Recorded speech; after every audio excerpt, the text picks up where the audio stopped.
Mais j'essaie de tenir bon parce que je les aime, mes résidents. Je les aime d'amour, mes résidents. Des employés tout simplement à bout de souffle. Ces 17 préposés du CHSLD P12 de Rouyn-Noranda qui auraient été retirés de l'horaire au début de l'été à la suite d'une décision de la direction. C'est le cœur gros que les femmes dénoncent un système qui aurait dégénéré depuis quelques mois. Quelqu'un, la couche doit peser 20 kilos le matin parce qu'il n'a pas été changé de la nuit.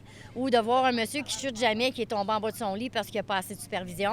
Avant ça, c'était plaisant de venir travailler. Je suis jamais rentrée travailler à reculons. Puis depuis le mois de mai, je me demande en tabarouette ce que je fais ici. Vraiment, là. On essaie de faire les bouchées doubles. On essaie de travailler pour deux.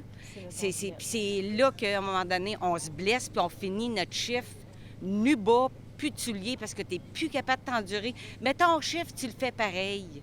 Mais à un moment donné, quand tu arrives pour te lever le matin puis que tu n'es plus capable de te lever, là, bien là, il est grandement temps d'arrêter. Ce sont les mauvaises conditions d'hébergement et la dignité des bâtisseurs de la région qui sont en jeu, selon les préposés aux bénéficiaires.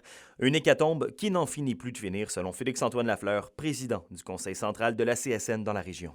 Ils et elles ont bâti la région sur laquelle nous, on a la chance de fouler les pieds. Maintenant, il faut les traiter avec dignité et c'est pas ce que le CISAT fait. Et quand il prend une décision comme couper 4000 heures de soins par mois, ma camarade le disait, on parle près d'1 heure de soins par personne par jour. Ça n'a aucun bon sens. À la veille de l'ouverture de la toute nouvelle Maison des aînés de Rouyn-Noranda, on comprend mal comment on va pouvoir tenir à bout de bras pas un, mais maintenant 2 établissements dédiés principalement aux aînés. On déshabille Pierre pour habiller Jacques. Le ministre semble tenir mordicus à ouvrir sa foutue Maison des aînés, même si on n'a pas le personnel pour l'ouvrir.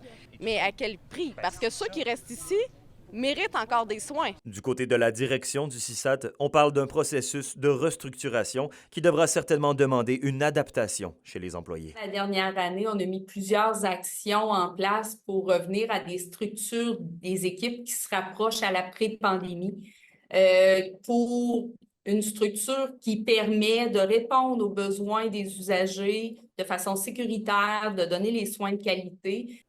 Alexandre Cabana, RNC Nouvelles, à Rouyn-Noranda.